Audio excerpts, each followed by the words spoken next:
Білім күні мұғалімдер үшін жағымды жаңалық. Білім және ғылым министрі Аслан Сәрінжіпов келер жылдан бастап мұғалімдердің еңбекақысы 20%-дан 50%-ға дейін өсетіндігін мәлімдеді.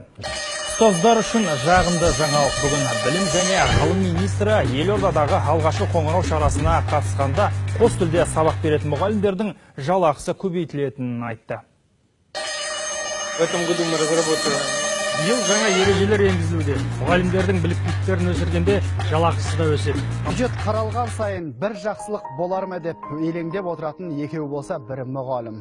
Сынып жетекшілік дегеннің бүгінгі таңдағы алып отырған қаражаты минимальный дейміз, мизерный ғана. 3-4 мың ғана алады. Бірақ қоғам сонда да мұғалімді бәріне міндетті санайды. Жалақының аздығы кадр тапшылығына әкеп тірейді. 16 жылдың 1 қаңтарынан бастап мұғалімдердің жалақысы орташа алғанда 31%-ға өсіп, 98.474 теңгені құрады.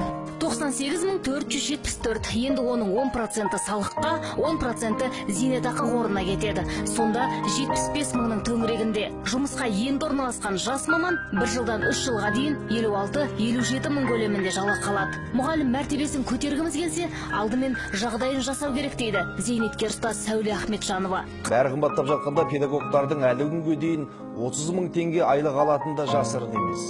Асхан Алматыда жүріп таяқ жесе, шымкенттік ұстаздар шіріген картоп жей жаздады. Жалақының орнына жергілікті белсенділер шіріген картоп үлестірді. Әкеменде 20 килограмм, маған да 20 килограмм, 40 килограмм картошка беріп қойып, 40 килоны арқалап кетейін деп күліп мысқылдап мазақтағандары да болсын.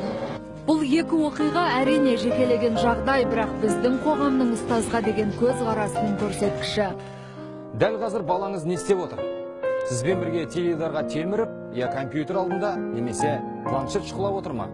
Жетістікке жетсе, өзім берген тәрбиенің арқасы деп кеуде соғамыз да, егер бұзақылық жасап жер қылса, бәріне мұғалім мен мектеп кінәлі деп шығамыз.